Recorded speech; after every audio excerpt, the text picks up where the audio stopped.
Hi, and welcome to The Regulated Mother. I'm your host, Afshan Tafler, nervous system resilience coach and mother of a hypersensitive, high-needs child. If you're raising a differently wired kid with PDA, autism, OCD, ADHD, or big emotional needs, this is a space for you. Here we talk about what most people don't, how it really feels, how your nervous system responds, and how to find your way back to calm, courage, and connection, even on the hardest days. You're not alone. Let's begin. There are moments in parenting a PDA high needs child when it doesn't just feel hard, it feels like your life is shrinking. Okay, like your world is getting smaller, like there's no room left for you. Like every part of the day is about meeting your child's needs while your own get quietly pushed aside. And then at some point, a familiar thought creeps in. What about me? If you've ever felt trapped between your child's nervous system and your own, if you've ever noticed resentment, grief, or despair bubbling up and wondered, is this ever going to change? You're not alone. In this episode, I want to share the one question that completely changed how I experienced parenting my PDA child. Not because our challenges disappeared, but because my relationship to those challenges then changed. Okay, we'll talk about how shifting the question we ask ourselves can pull us out of survival and victimhood, and how focusing on what we are learning, not just what we're losing, creates meaning, purpose, and how this doorway helps us move towards post-traumatic growth. Okay, so this isn't just about silver linings or forcing positivity. It's about finding your power, your agency, and your becoming right inside the hardest moments. So let's dive in. Okay, so there are moments in this parenting journey when it doesn't just feel hard, right? It feels like life is closing in on you. So this past holiday season was one of those times. Okay, my son's caregiver, someone he is deeply attached to and helps me so much because I can get breaks then, has been away for 1 whole month. And when she's gone, his anxiety rises sharply. Okay, he clings to me, he won't let me out of his sight, and any mention of me working sends him into a panic.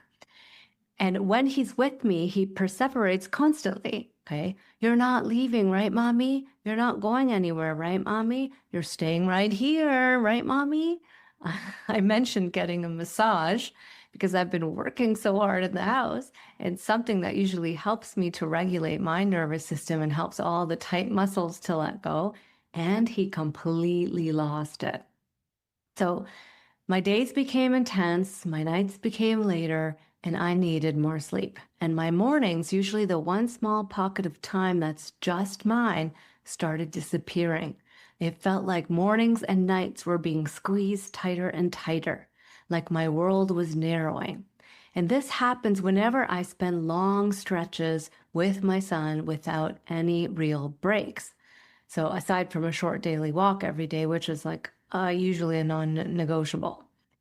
I do what I can, okay? I do lots of micro moments of regulation and tiny little pockets of rest, okay? And still, that familiar feeling does rise up inside of me. What about me? Okay?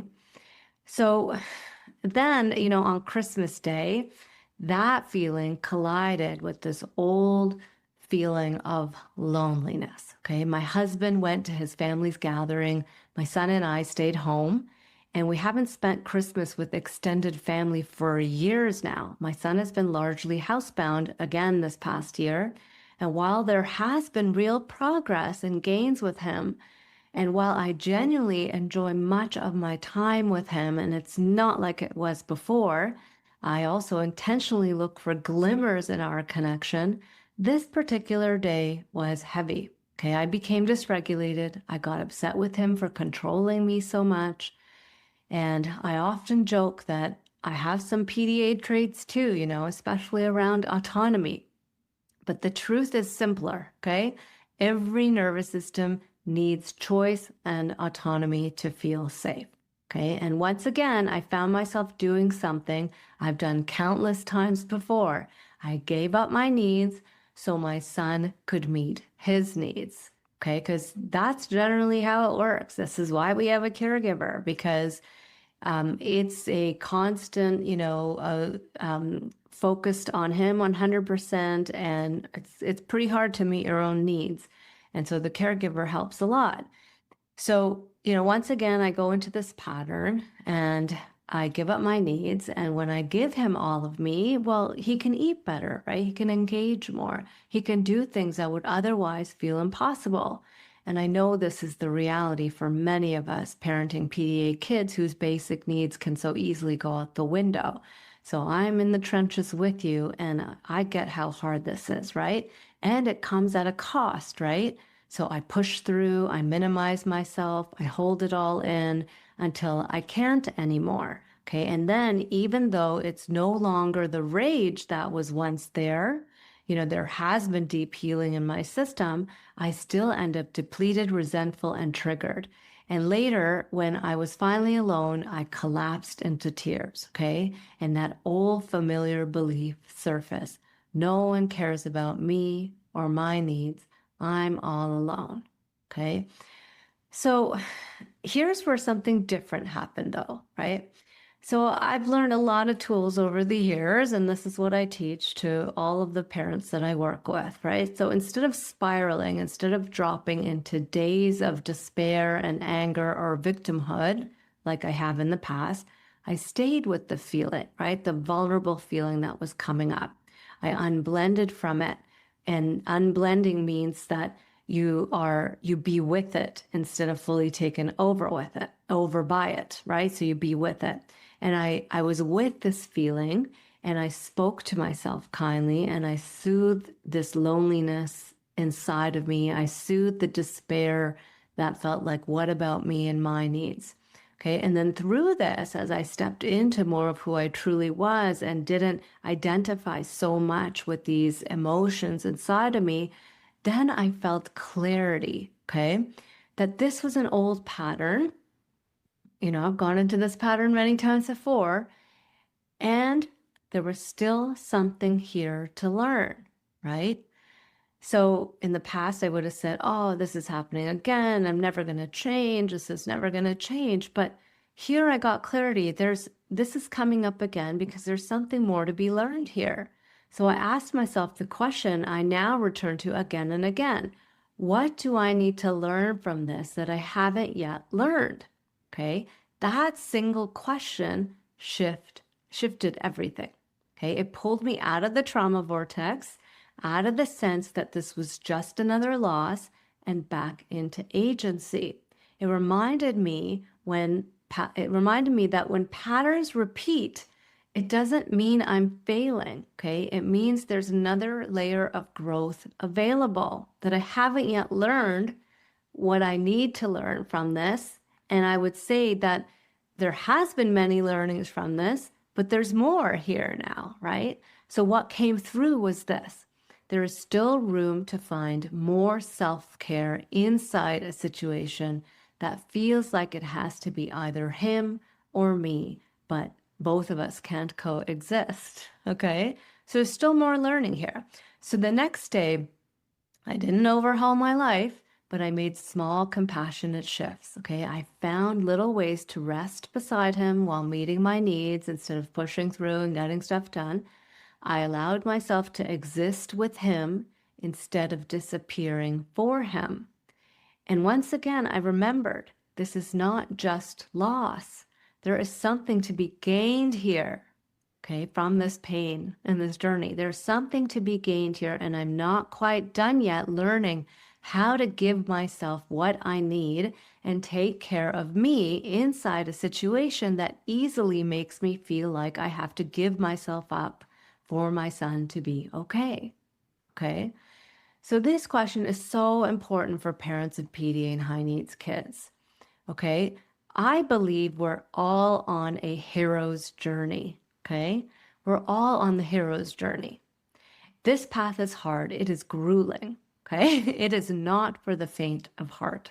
And each one of us is asked to go far beyond the norm, to find our way through pain and suffering rather than around it. Okay, and to keep going even when there is no clear end point in sight. And every true hero's journey involves moving through hardship, okay, and overcoming that hardship and getting to the other side, right? Winning at life. But here's the thing, the ending that we are often taught to expect of this hero's journey is the wrong one, in my opinion. For parents of PDA and high needs children, this journey is not about the day our child is suddenly okay and regulated and independent and life becomes easy, okay? Because that was the day I was waiting for a long time. And it certainly is not about the day we stay calm through every storm, because that expectation is neither realistic nor human, okay? Those stories keep us trapped, okay? Our real hero's journey is this: learning how to grow, awaken, and reclaim our power within ongoing challenge, okay?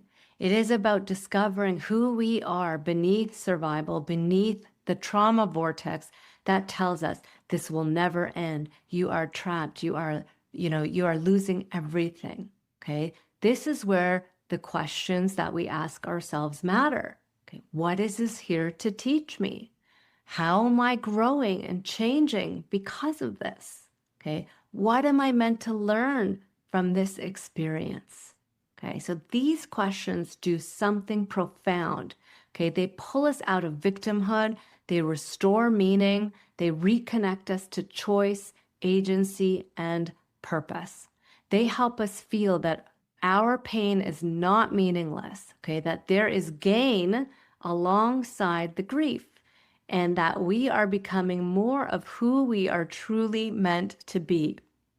When we stay stuck in the belief that this life is only something that's happening to us, we remain trapped in the trauma vortex, and no one wants to live there, okay? It is a painful, powerless place to be.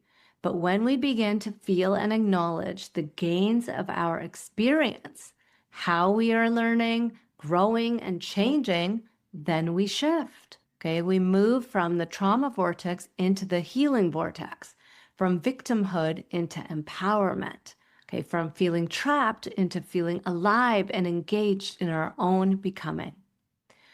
Okay, so I want to share with you, what this past year has taught me, since we're on this topic of learning and growth and gaining from this hard experience. Okay, so this past year of parenting my PDA high needs child has been one of the most challenging and most transformative years of my life. Okay, here are 5 of the biggest things I've learned, and I would say I'm still learning, right? There's layers upon layers there can be, right? So number 1, my needs matter too, even when my child needs so much, okay? So for a long time, it felt like there was only room for one of us. If my son's needs were met, mine had to disappear. This year has taught me that while his needs are real and significant, my needs don't become irrelevant just because his are intense. And when I consistently abandon myself, I eventually become depleted, resentful, and dysregulated, which doesn't help either of us. So learning to honor my needs and small and creative, and I emphasize creative because I've had to become really creative to honor my needs in little ways, okay? Not in big, long stretches, although sometimes that's needed too, but little ways, honor my needs, nervous system safe ways, that has become essential, okay? Not perfect, not ideal, right? Because my ideal would be like I'd have a lot more time to rest in my day, but enough to remind my system that I exist too, right? So that I don't constantly activate the old wound of giving up my authenticity of who I am and what I need, right? I exist too, and I deserve the same care that I give to my son. Okay, so number 2, learning, allowing what is. Okay, this softens resistance and brings choice back online. So much of my suffering has come from and has not come from what's actually happening and what is in front of me, but it comes from resisting what's happening in front of me. Okay. So when I fight reality, my nervous system locks into survival. The things like what goes through my mind is this shouldn't be happening. It has to be different. I can't handle this. But when I practice allowing what is, even when I don't like it, okay, something shifts. Allowance, I want to mention like allowing what is, it doesn't mean that you're approving of it or you're condoning it, right? Or that you're just giving up, like forget it, just give up. It means acknowledging reality as it is right now. Okay, this is here. It's here right now. So can I just allow it to be here and let go of resistance to it? And then from that place, choice does return, right? And the nervous system needs choice to feel safe. And it helps you then to become more flexible to ride the waves of not only the hard feelings, but also make room for the good feelings too, right? If you can be okay with the hard and allow yourself to feel what's here inside of you and what's happening outside of you, then there's also room to feel all the good feelings. When you can't feel the hard feelings, then the good feelings get buried along with that too. Okay, so number 3 learning. Kind self-talk and self-compassion are non-negotiable. Okay, so this here has deepened my understanding for how I speak to myself in hard moments and how that directly shapes my nervous system. Okay, harshness tightens everything. It keeps the nervous system stuck in survival, right? Yet many of us are like that. Like, think about how driven this is into our culture, okay, and into our programming, conditioning and programming that comes down from generations past, right? But kindness, it softens and steadies and regulates. Okay, so offering myself compassion in the middle of the mess, not after I've handled things well, right, has been essential. So self-compassion, it doesn't change the situation, but it changes how you experience it. It changes your relationship to the situation, and that changes everything. Okay, so number 4, learning, letting go of fear and staying hopeful. Okay, so even when progress looks messy. Okay, so there are many moments in our life that don't look okay from the outside, right? My son has gone many months without showers, irregular sleep, staying up all night, inconsistent hygiene routines, no dentist for 7 years. Okay, no school-based learning for 8 years. Okay, this year has taught me to further loosen my grip on fear. Wow, this has been like a huge learning for me, and I'm still on this journey, okay? Fear pulls me into catastrophic futures, okay? It pushes me into, I have to find a way to take control of this mode. And that energy often sends my child even further into demand avoidance. Okay, so, but hope on the other side, hope anchors me in the present. It opens me up to possibility. Okay, when I help my fear feel safer, then I can hold on to hope. Okay, and that hope actually becomes regulating for me. It helps me to regulate.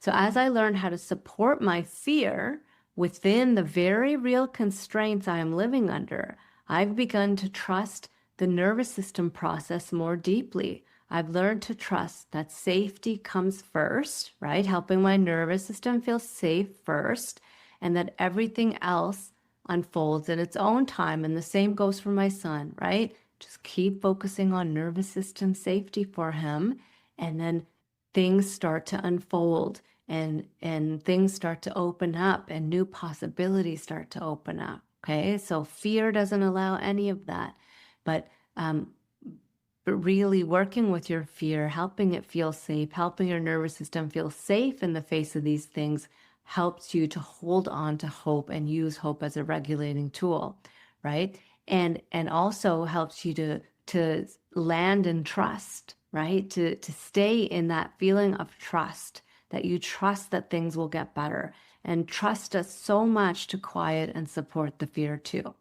Okay, so number 5 learning is shedding deep conditioning that I didn't even know I was carrying. Okay, so perhaps the most profound learning this year has been realizing just how much conditioning I am actually shedding. Right? The more you become aware, the more you start to realize, oh, this is conditioning too. Oh, that's programming too. That's not truth, right?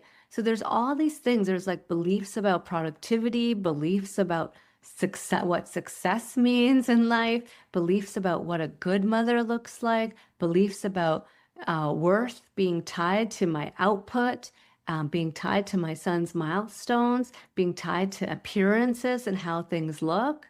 Okay, so parenting a PDA high needs child has forced me to question so much of what I was taught about life, taught about parenting, and taught about myself, right?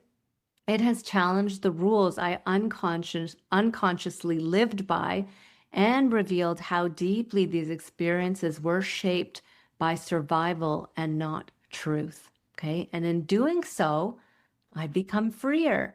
I also believe that as we shed this deeper conditioning, much of it, which is rooted in generational trauma and passed down through families for generations, we are doing more than healing ourselves, okay? We are helping to free our family system. We are loosening patterns that no longer serve us, okay? And in small but meaningful ways, this contributes to creating a world that is more inclusive, more compassionate, and safer for nervous systems like ours, and especially our children's, to exist within. Okay? So it's really all about, moving from why is this happening to who am I becoming? Okay.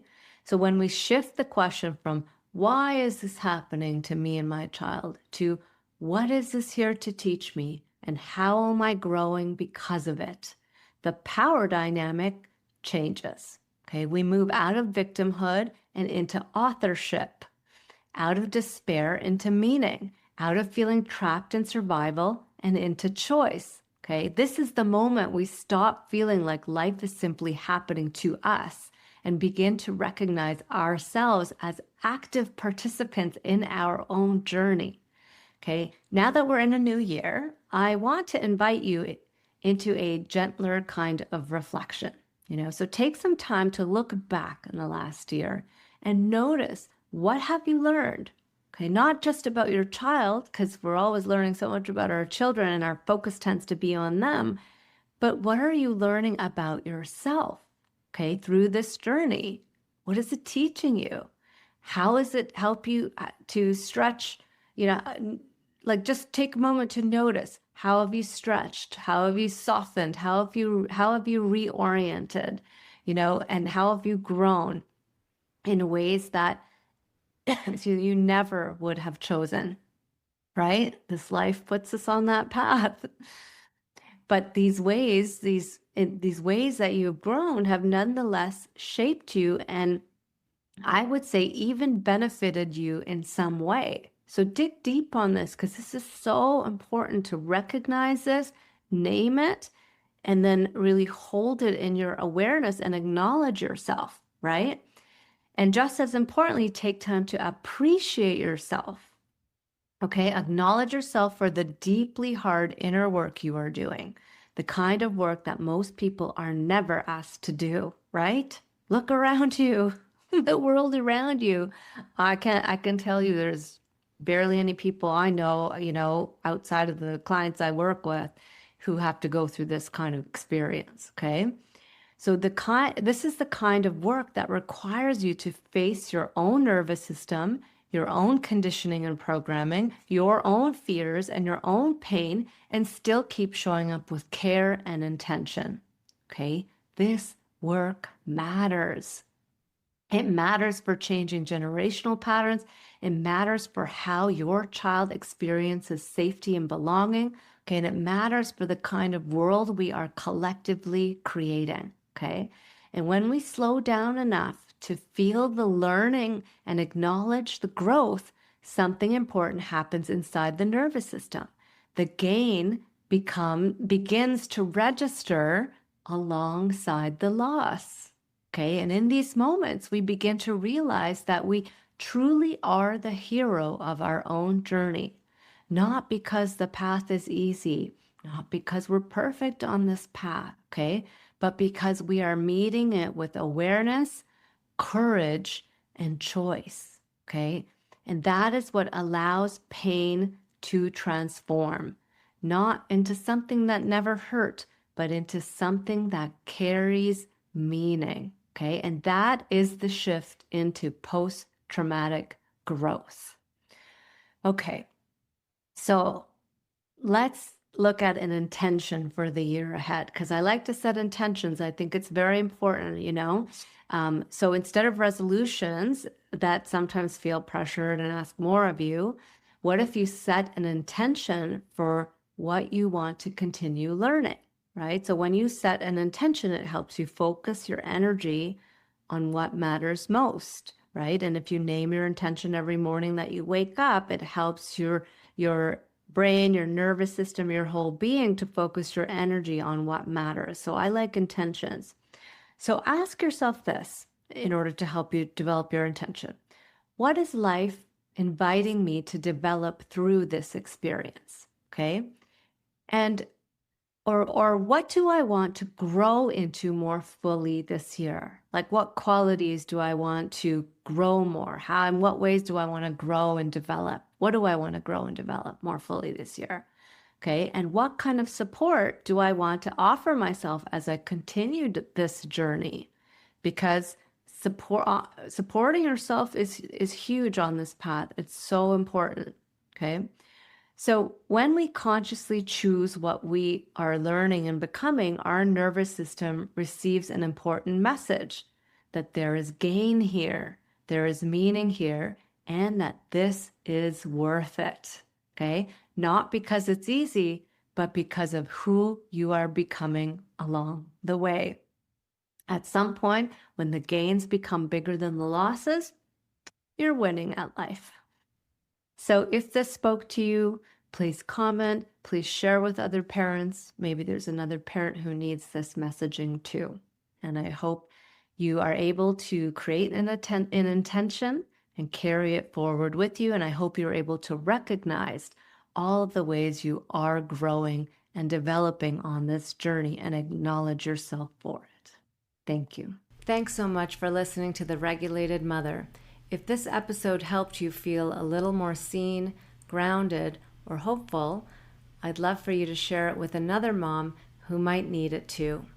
And if you want more nervous system tools and support, head to my website, illuminateyou.ca, to grab my free ebook and video series. Until next time, be gentle with yourself. You're doing brave and meaningful work.